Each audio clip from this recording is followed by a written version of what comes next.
नमस्कार दोस्तों, आज अपने इस वीडियो में बात करेंगे चौथे लेसन में पृथ्वीराज चौहान तृतीय। बहुत ही इम्पोर्टेंट टॉपिक है, ध्यान से देखना, ठीक है।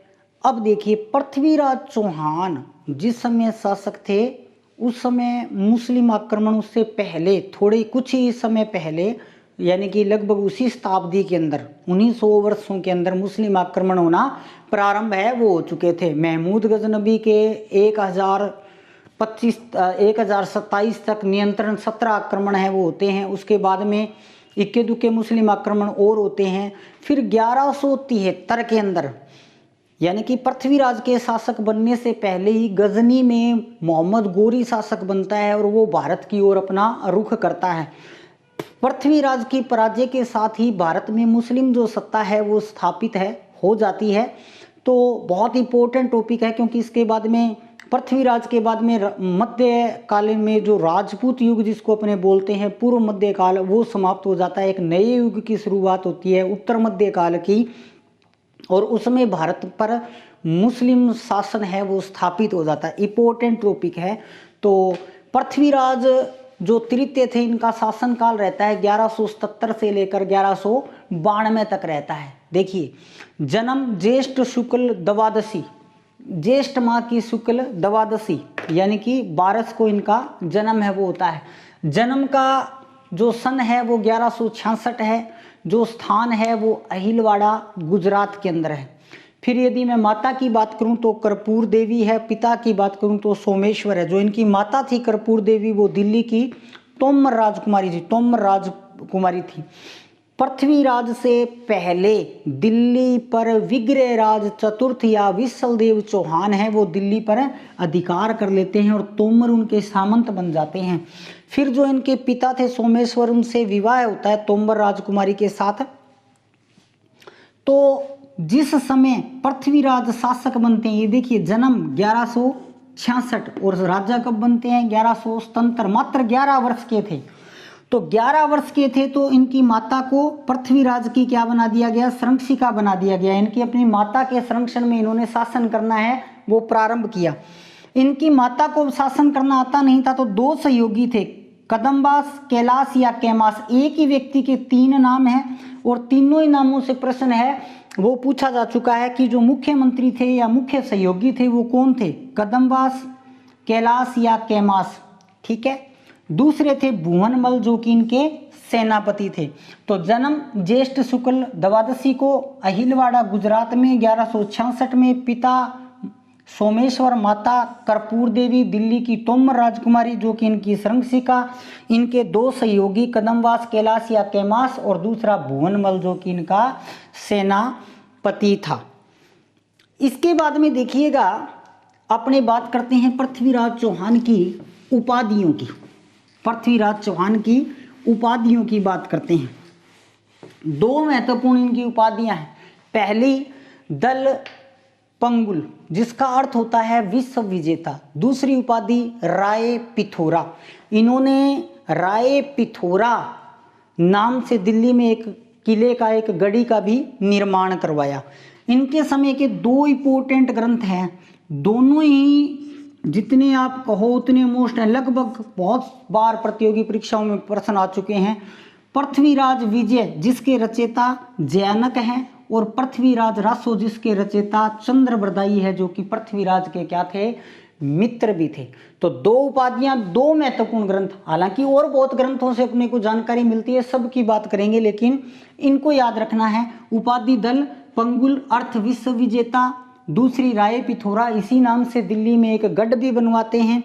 2 महत्वपूर्ण ग्रंथ, पृथ्वीराज विजय रचना इसकी जयानक ने की, पृथ्वीराज रासो की रचना चंद्रबरदाई ने की। अब देखिए, पृथ्वीराज जब 1177 के अंदर शासक बनते हैं, और शासक बनते ही इनके सामने जो प्रारंभिक कठिनाई आती है वो विग्रहराज या विशलदेव का पुत्र होता है नागार्जुन, उसके साथ इनका गृह युद्ध होता है। और 1178 में ये क्या करता है, नागार्जुन को मार देता है। उसके बाद में इनकी दिग्विजय होती है।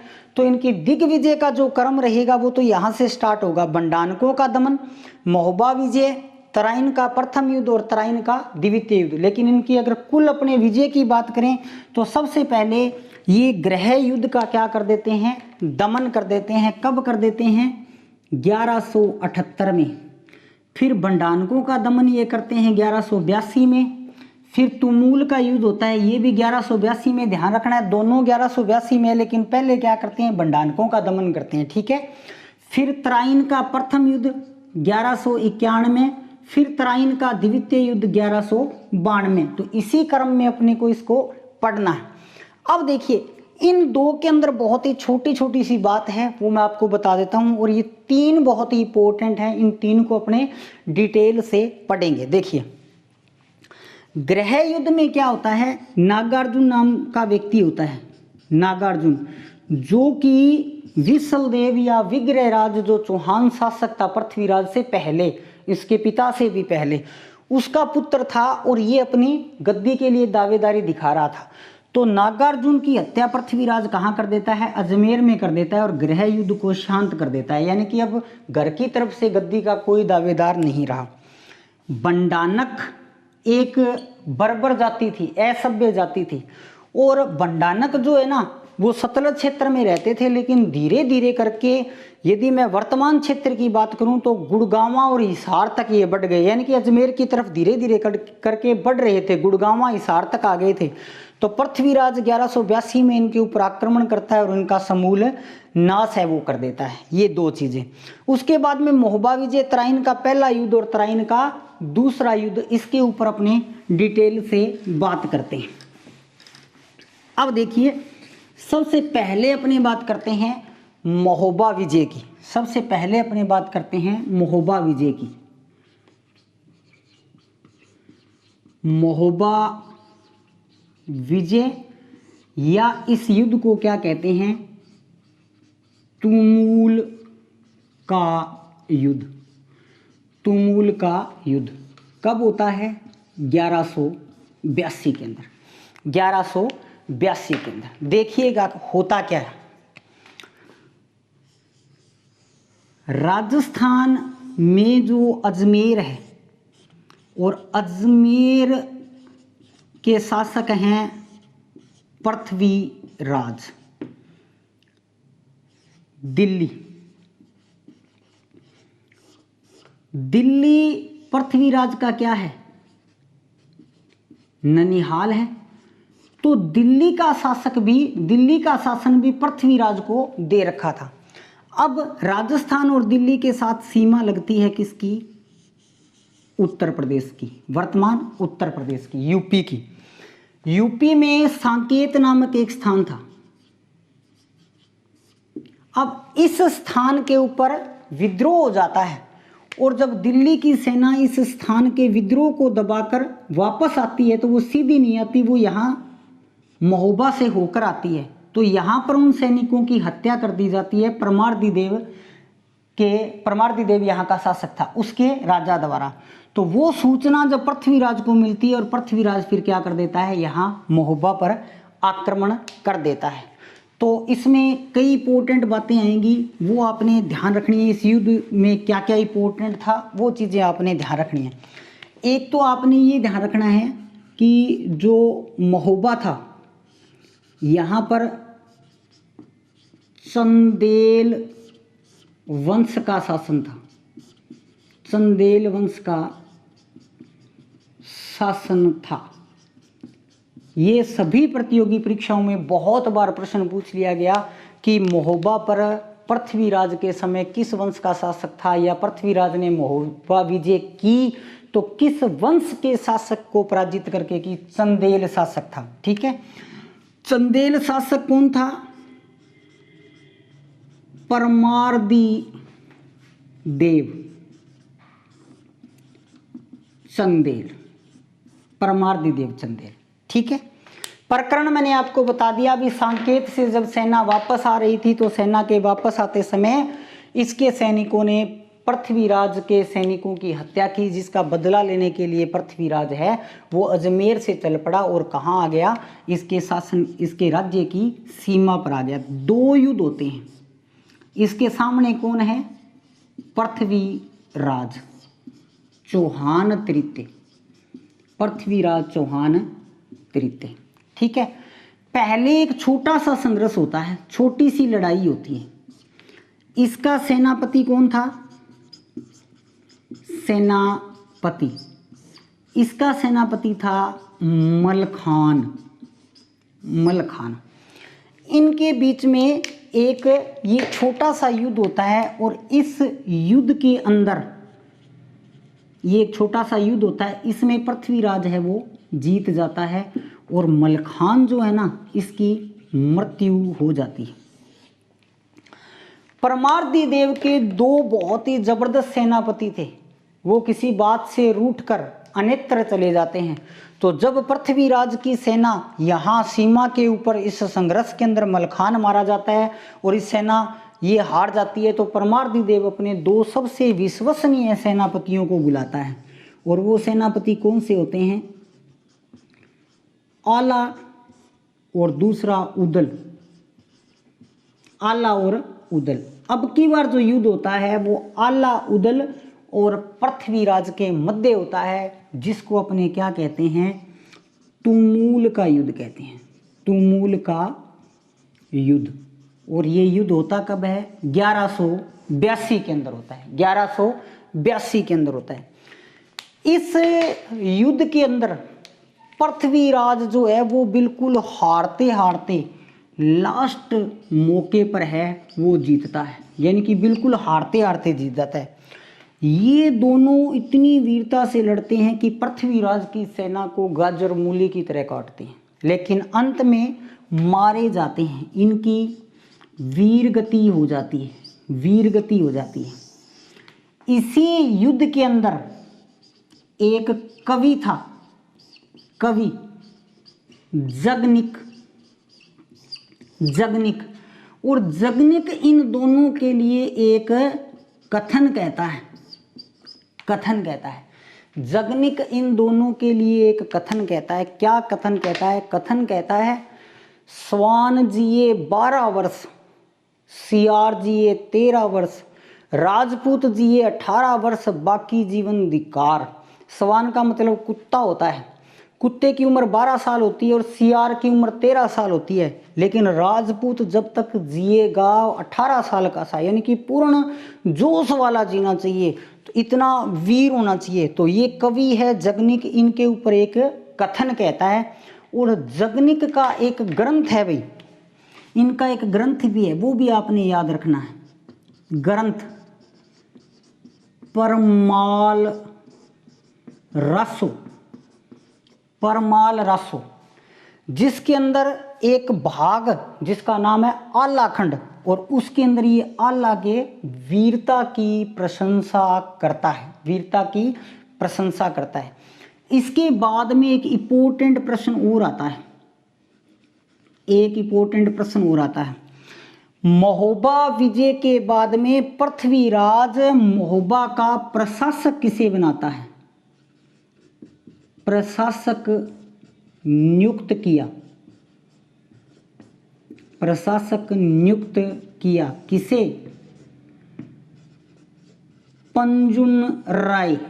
पंजुन राय। ये प्रश्न 2020-21 में किसी पेपर में अवश्य पूछा जाएगा, बहुत ही इम्पोर्टेंट है, बहुत ही इम्पोर्टेंट है। ठीक है, क्या ध्यान रखना है? ग्रह युद्ध 1178 के अंदर, 1178 के अंदर नागार्जुन को पराजित किया। 1182 बंडानक जाति का दमन कर दिया, जो कि सतलज क्षेत्र की एक बर्बर जाति थी और गुड़गांव और हिसार तक बढ़ चुकी थी। तीसरी महत्वपूर्ण विजय होती है महोबा विजय कह लो आप, या तुमूल का युद्ध कह लो, क्योंकि तुमूल के युद्ध से क्या होता है? महोबा विजय होती है। कब? 1182 में। सांकेत नामक स्थान पर पृथ्वीराज के सैनिकों को परमार्दी देव के सैनिक मार देते हैं, इसलिए पृथ्वीराज क्या करता है? महोबा पर आक्रमण कर देता है। महोबा की सीमा पर जो पहली लड़ाई होती है पृथ्वीराज के साथ, उसमें परमार्दी देव का सेनापति मलखान होता है, वो मारा जाता है। उसके बाद में इसके दो विश्वसनीय सेनापति आला और उदल पृथ्वीराज के साथ युद्ध लड़ते हैं। बहुत भयंकर युद्ध होता है, पृथ्वीराज हारते हारते जीतता है। उसी युद्ध भूमि में एक कवि जगनिक मौजूद होता है। जगनिक एक कथन कहता है इन दोनों की वीरता से प्रसन्न होकर कि स्वान जीवे 12 वर्ष सियार जिए, 13 वर्ष राजपूत जीवे, 18 वर्ष बाकी जीवन धिक्कार। और ये एक ग्रंथ लिखता है जिसका नाम था परमाल रासो। परमाल रासो का एक स्पेशल भाग लिखता है ये आलाखंड, जिसमें इनकी वीरता की जो प्रशंसा है वो की गई है। फिर जब पृथ्वीराज महोबा जीत लेता है तो महोबा का प्रशासक है वो पुंजन राय को बनाता है। बहुत ही इंपॉर्टेंट प्रश्न है, बहुत ही इंपॉर्टेंट प्रश्न है। परमार्दी देव को बंदी बना लिया जाता है। बंदी बनाने के बाद में ये माफ़ी मांगता है। फिर 1201 में जाकर कहीं इसको इसका राज्य है वो वापस मिलता है, जब पृथ्वीराज की पूर्ण रूप से पराजय हो जाती है। तो महोबा विजय में ये बात ध्यान रखनी है आपने, बड़ी बड़ी बातें। अब देखिए इसके बाद में जो पृथ्वीराज तराइन का पहला और दूसरा युद्ध होता है वो सबसे परिवर्तनकारी युद्ध है भारतीय इतिहास की दृष्टि से, क्योंकि दूसरे युद्ध में पृथ्वीराज की पराजय के बाद में भारत के इतिहास में एक भूचाल आ गया। भारत की जो सत्ता है वो राजपूतों के हाथ से मुसलमानों के हाथ में चली गई, यानी कि भारत में जो है वो मुस्लिम शासन है वो स्थापित हो गया। अब देखिए क्या होता है, शहाबुद्दीन मोहम्मद गोरी, शहाबुद्दीन मोहम्मद गोरी कहां का शासक था? गजनी शासक। गजनी शासक बहुत ही इंपॉर्टेंट है हर एक प्रतियोगी परीक्षा या आपकी कक्षा 12 के लिए, तो आपने बड़े ही ध्यान से इसको देखना, ठीक है। सबसे पहले ये भारत की ओर बढ़ता है, ये शासक बनता है 1173 के अंदर, ठीक है। भारत की ओर बढ़ता है और भारत की ओर जब ये बढ़ता है तो आबू का युद्ध होता है। आबू युद्ध कब होता है? 1178 में, 1178 के अंदर। किसके साथ होता है? गुजरात के चालुक्यों के साथ। इसके विपरीत में क्या कर देता हूं, शहाबुद्दीन के गुजरात चालुक्य। कौन था शासक? मूलराज द्वितीय, ठीक है। संरक्षिका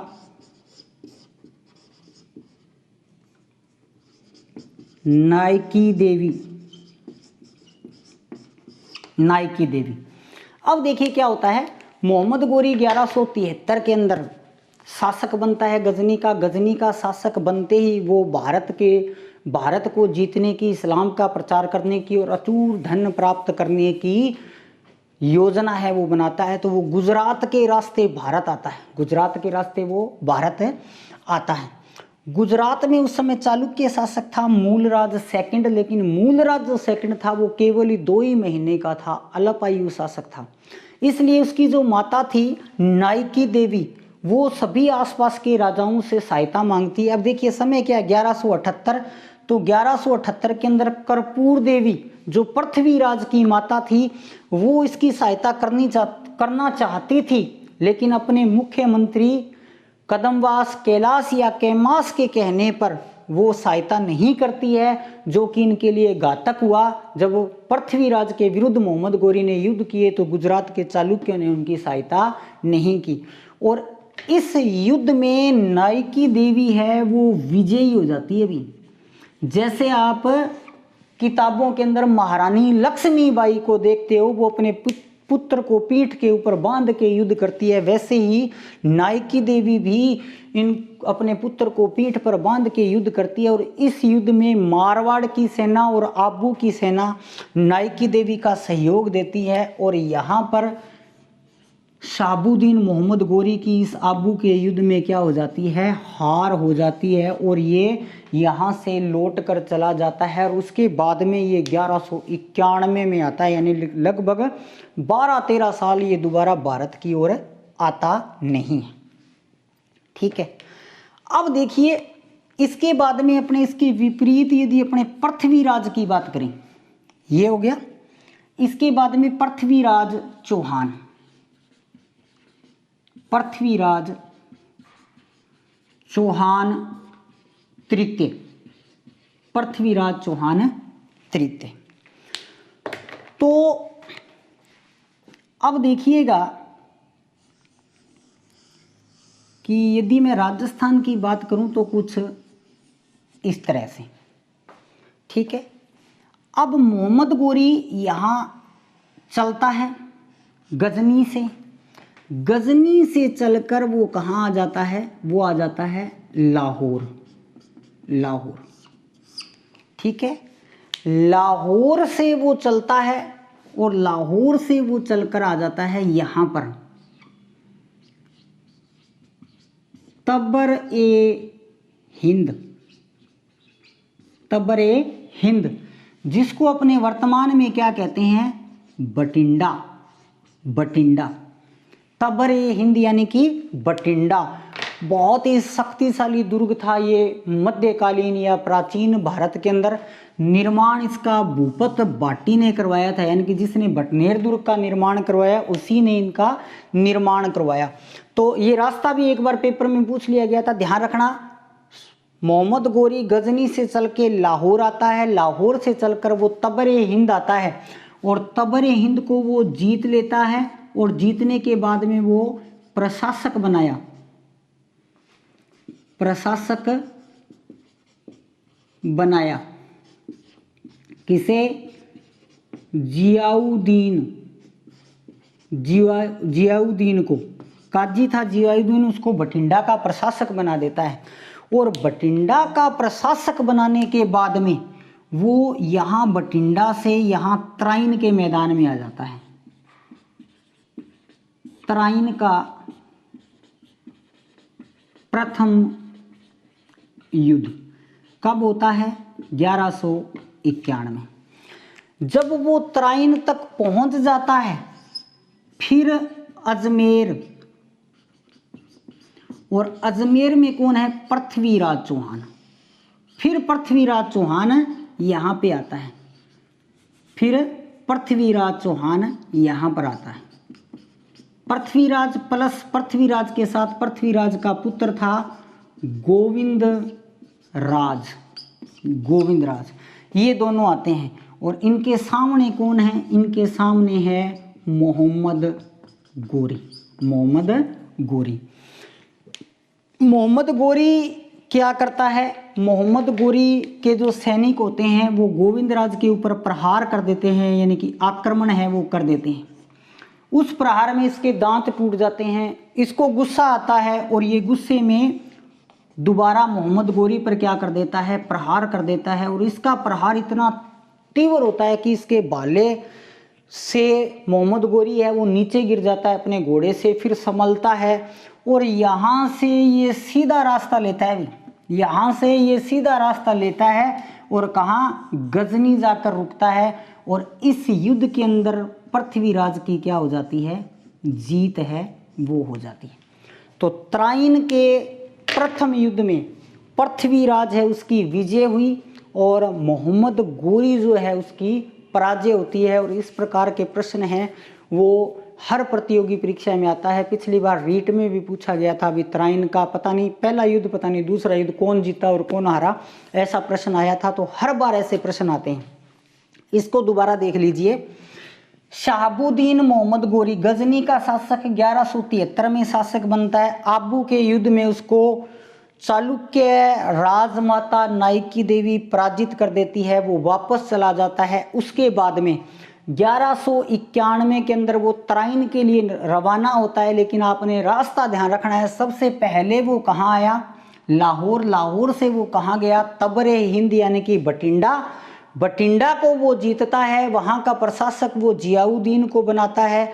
फिर वहाँ से वो तराइन के मैदान में आता है। पृथ्वीराज अजमेर से तराइन, तराइन वर्तमान हरियाणा का क्षेत्र, सिरसा, हिसार, पानीपत, ये सारे जो क्षेत्र, सिरसा, हिसार और इसके आसपास का जो क्षेत्र है ये तराइन का मैदान है वो कहलाता है। और यहाँ पर 1191 में पृथ्वीराज उसके पुत्र गोविंदराज के साथ मोहम्मद गोरी का भयंकर युद्ध होता है, जिसमें पृथ्वीराज की सेना जीत जाती है और मोहम्मद गोरी है वो भाग जाता है।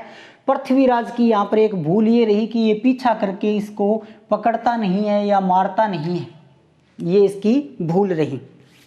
ठीक है, इसके बाद में देखिए जो तराइन का दूसरा युद्ध होता है, तराइन के पहले युद्ध और तराइन के दूसरे युद्ध के मध्य पृथ्वीराज संयोगिता से विवाह है वो कर लेता है।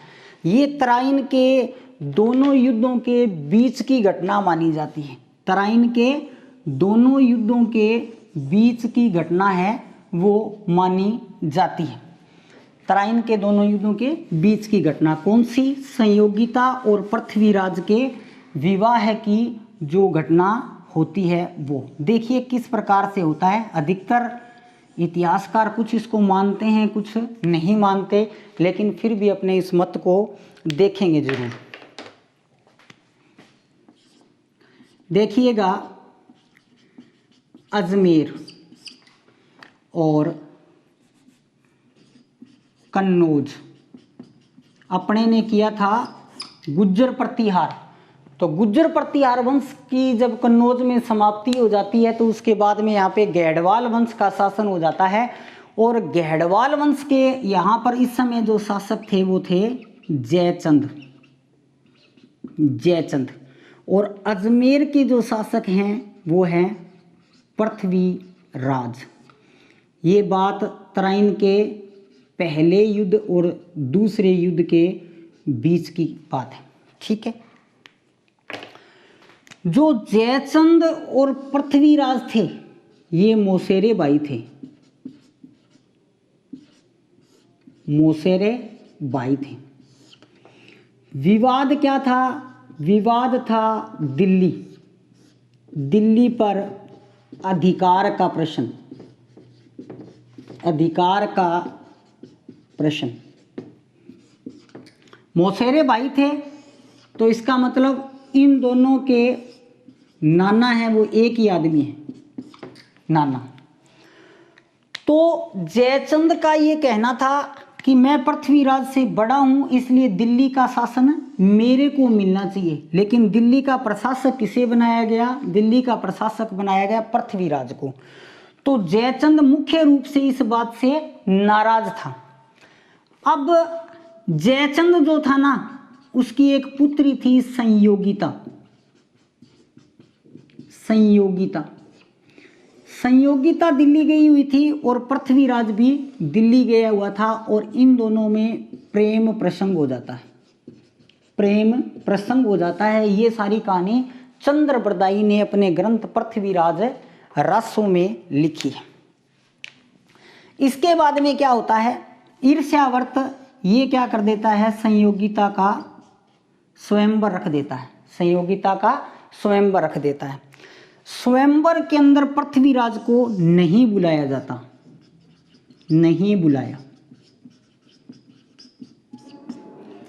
इसका मित्र और दरबारी विद्वान था चंद्रबरदाई।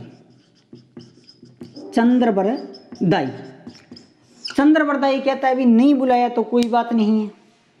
लेकिन चंद्रबरदाई को इस चीज का पता था कि जो प्रेम होता है ना वो अंधा होता है। तो स्वयंवर से 2 दिन पहले जयचंद क्या करता है? पृथ्वीराज की एक मूर्ति बनवाता है और उस मूर्ति को चौकीदार यानी कि जो द्वारपाल या प्रहरी के स्थान पर क्या लगवा देता है? पृथ्वीराज की मूर्ति। तो चंद्रबरदाई को इस बात का पता था कि प्रेम अंधा है, ये लास्ट में जाएगा जरूर।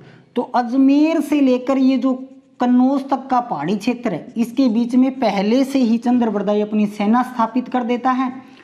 स्वयंवर के दिन संयोगिता क्या करती है? पृथ्वीराज की उस मूर्ति को क्या डाल देती है? वरमाला डाल देती है। तो पृथ्वीराज उस समय वहां पहुंचे हुए थे। पृथ्वीराज इसका हरण करते हैं और हरण करके इसको कहाँ ले आते हैं? अजमेर ले आते हैं।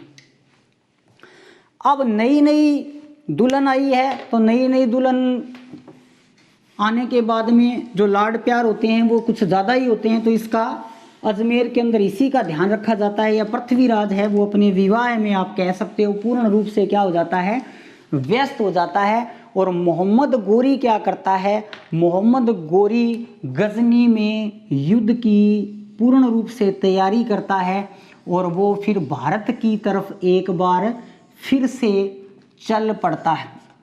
यहाँ अजमेर में तो क्या था, अजमेर में पृथ्वीराज संयोगिता के प्रेम में व्यस्त थे, भी आप कह सकते हो संयोगिता के प्रेम में व्यस्त थे। और गजनी में मोहम्मद गोरी युद्ध की तैयारी कर रहे हैं। मोहम्मद गोरी का फिर से वही रास्ता रहता है, गजनी से वो लाहौर आते हैं। लाहौर आकर वो पृथ्वीराज को एक संदेश भेजते हैं, एक एसएमएस भेजते हैं, एक संदेश भेजते हैं कि संदेश भेजा जाता है भी या तो इस्लाम स्वीकार कर लो और या आप मेरे से युद्ध करो। ये जो संदेश लेकर आता है ना व्यक्ति, संदेशवाहक कौन था, कीवा उल मुल्क रुकनुद्दीन हमजा, ये व्यक्ति है वो संदेश लेकर आता है। और ये व्यक्ति संदेश लेकर आता है, इस बात की पुष्टि होती है जो ताजुल यासीर ग्रंथ है हसन निजामी का, उसके अंदर इसका नाम है वो अंकित है कि ये व्यक्ति संदेश लेकर आया भी या तो इस्लाम स्वीकार कर लो और यदि इस्लाम स्वीकार नहीं करते हो तो आप क्या करो, मेरे साथ युद्ध करो। तो पृथ्वीराज क्या करता है, यहाँ से मैसेज कर देता है, दोबारा ये भी एसएमएस कर देता है भी युद्ध करना है तो युद्ध के मैदान में आ जाओ और हम आपसे युद्ध करने के लिए तैयार हैं। अब देखिए मोहम्मद गोरी और जो पृथ्वीराज है इसके बीच में जो युद्ध है ना, वो युद्ध भी आपको अलग अलग बताए गए हैं। जैसे 7, 21 और 23 युद्ध बताए गए हैं। 7, 21 और 23 युद्ध है वो बताए गए हैं। तो 7 युद्ध कौन बताता है, 7 युद्ध बताता है हमीर रासो। हमीर रासो ग्रंथ किसका है, हमीर रासो नहीं, हमीर महाकाव्य। हमीर महाकाव्य किसका ग्रंथ है, नैनचंद्र सूरी का। कितने युद्ध बताए हैं, 7 युद्ध बताए हैं। इसके बाद में सुरजन चरित्र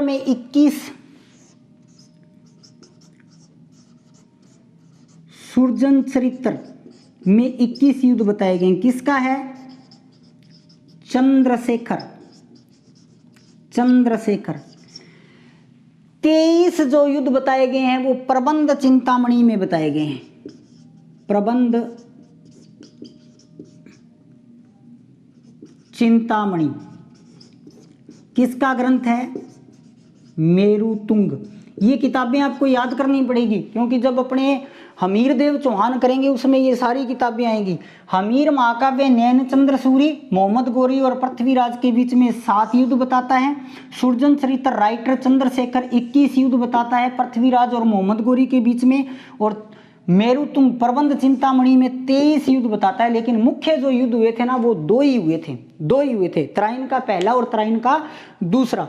अब देखिए पहला युद्ध हुआ, रास्ता वही, पहले युद्ध में वो बठिंडा पर अधिकार कर लेता है, यानी कि तबरे हिंद पर अधिकार कर लेता है और युद्ध में पृथ्वीराज जीत जाता है और वो वापस भाग जाता है, लेकिन बठिंडा उसके अधिकार में रहता है। दूसरी बार वो 1192 में जब आता है तो वो एक एसएमएस भेजता है, संदेश लेके कौन आता है, कीवा उल मुल्क रुकनुद्दीन हमजा, या तो इस्लाम स्वीकार कर लो या युद्ध करो। तो पृथ्वीराज दोबारा संदेश भेजता है भी युद्ध करना है तो युद्ध के मैदान में आ जाओ, गिद्दड़ धमकियों से कुछ नहीं होने वाला है। अब देखिए दोनों जो सेनाएं हैं वो तराइन के मैदान के अंदर आमने सामने हैं, वो आ जाती हैं, तराइन के मैदान में आमने सामने आ जाती हैं। यानी कि अब अपने बात कर रहे हैं तराइन का द्वितीय युद्ध। तराइन का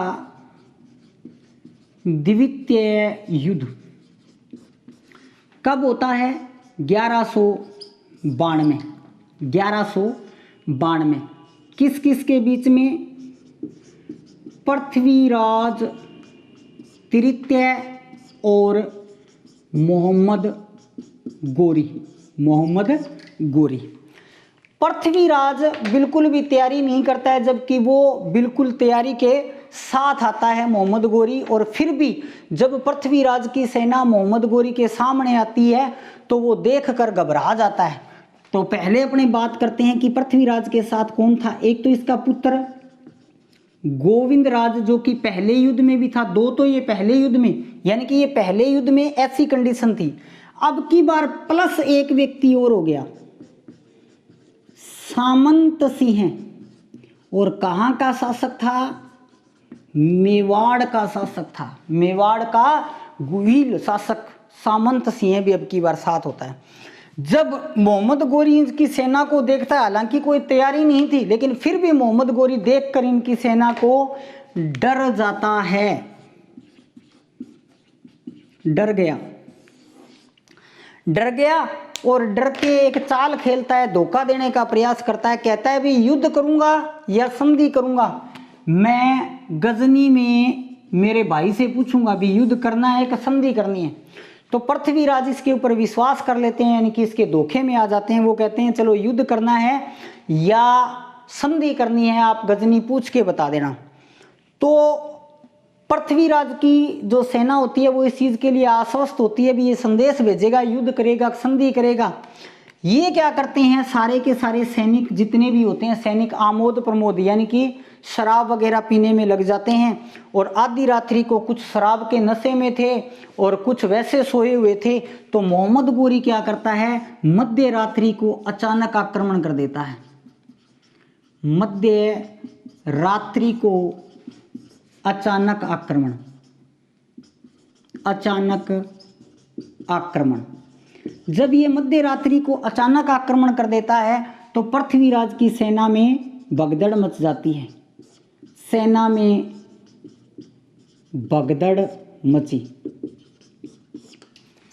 भगदड़ मची तो पृथ्वीराज को भी युद्ध क्षेत्र है वो छोड़ना पड़ता है। अब देखिए युद्ध क्षेत्र है, इसको छोड़ना पड़ता है। अब यहाँ पे दो मत आते हैं, दो मत, और उन दोनों ही मतों की अपने बात करेंगे। अधिकतर इतिहासकारों ने क्या लिखा है, पहला मत यदि मैं बात करूं तो अजमेर के निकट तुर्की सैनिकों ने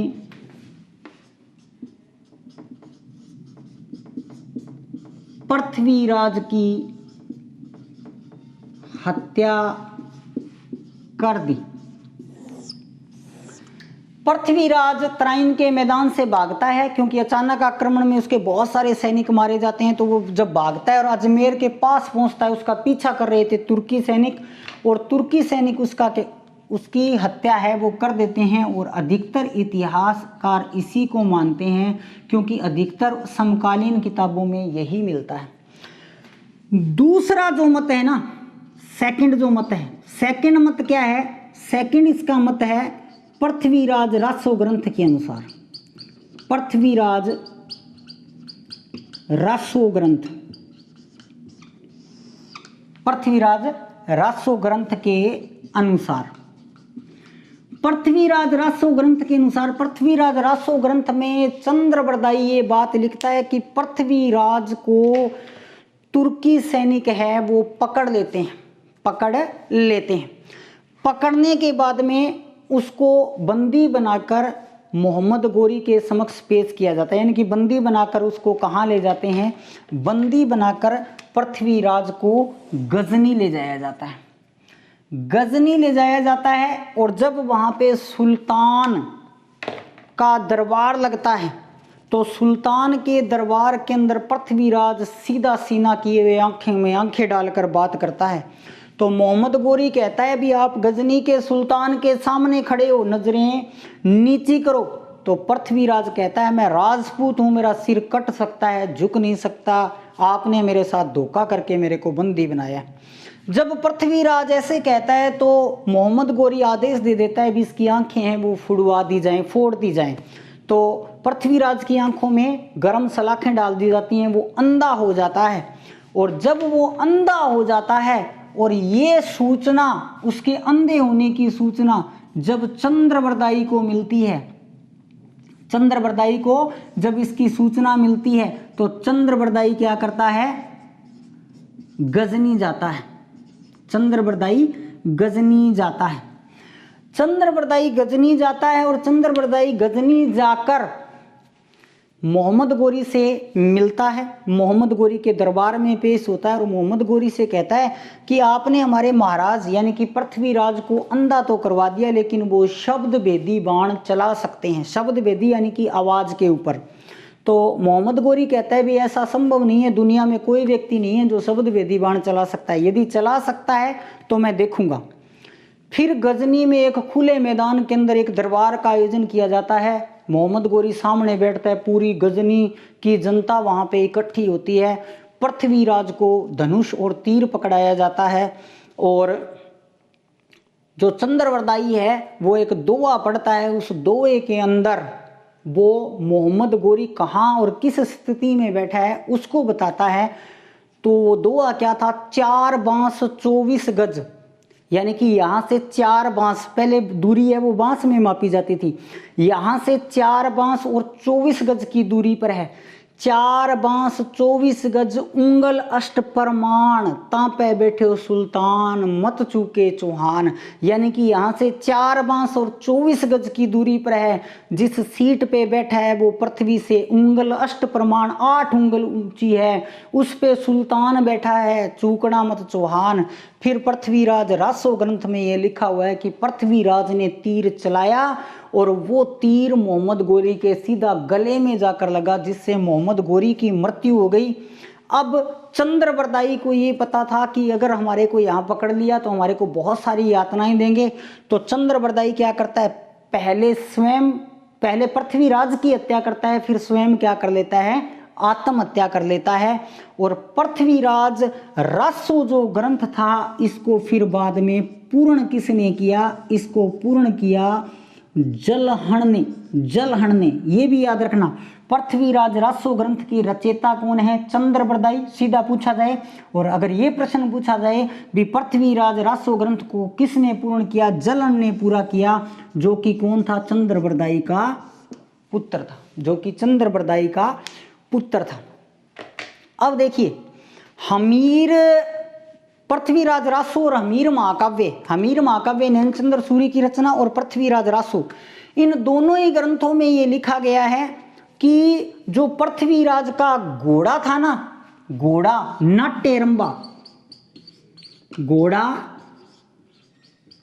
नाट्यरंबा, उसको युद्ध के क्षेत्र में बदल दिया गया था। और जब इस घोड़े को बदल दिया और पृथ्वीराज घोड़े पर बैठे तो घोड़ा नाचने लगा, तो पृथ्वीराज युद्ध नहीं कर पाए, इसलिए युद्ध हार गए। ये हार छुपाने के कारण है, इतिहासकार इसको नहीं मानते। अपने को ये यहाँ पर एक बहुत अच्छा प्रश्न मिलता है भी पृथ्वीराज के घोड़े का नाम क्या था, नाट्यरंबा। इसको आपने ध्यान में रखना है। तो और पृथ्वीराज का जो स्मारक है वो अजमेर में है। एक और इम्पोर्टेंट प्रश्न, बहुत इंपॉर्टेंट प्रश्न रहता है, वो ये है कि 1192 का जो मोहम्मद गोरी का आक्रमण था, यहाँ पर ख्वाजा मोइनुद्दीन चिश्ती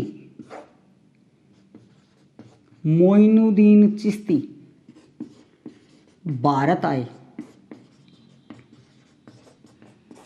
ये प्रश्न 3-4 बार आ चुका है, लेकिन ऐसे नहीं पूछा भी किसके साथ भारत आए। प्रश्न क्या पूछा, ख्वाजा मोइनुद्दीन चिश्ती किसके शासनकाल में भारत आए।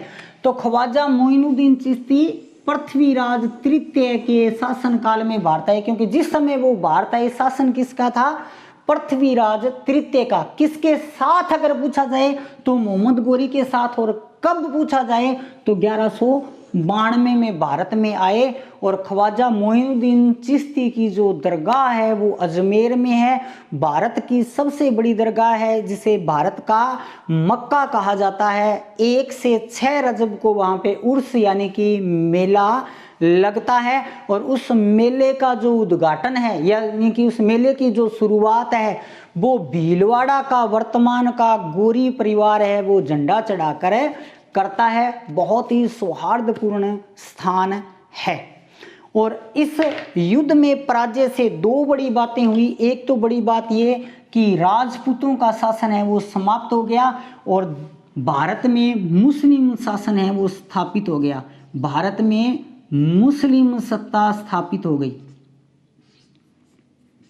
भारत में मुस्लिम सत्ता की स्थापना,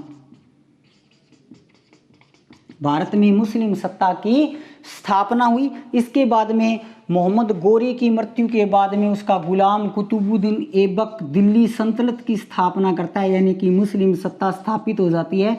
दिल्ली सल्तनत 1206 से लेकर 1526 तक चली जिसमें 5 राजवंश गुलाम, खिलजी, तुगलक, सैयद और लोधी 5 राजवंशों ने लगभग 325 साल तक राज किया और अंतिम लोधिक शासक इब्राहिम लोधी को पराजित करके बाबर ने भारत में मुगल सत्ता की स्थापना की जो 1526 से लेकर चाहे नाम मात्र की चली लेकिन कब तक चली, 1857 तक चली। तो यहाँ पृथ्वीराज की पराजय जो थी वो भारत से राजपूत सत्ता का अंत यानी कि हिंदू सत्ता का अंत और मुस्लिम सत्ता की स्थापना को बताती है। तो ध्यान रखना है पृथ्वीराज में महत्वपूर्ण बात, विजय का क्रम, गृह युद्ध के बाद में बंडानकों का दमन, फिर महोबा विजय, फिर तराइन का दूसरा युद्ध, पहला युद्ध और फिर तराइन का दूसरा युद्ध। तराइन के पहले और दूसरे युद्ध में पृथ्वीराज और संयोगिता वाली कहानी अच्छे से देखना। जय हिंद, जय भारत।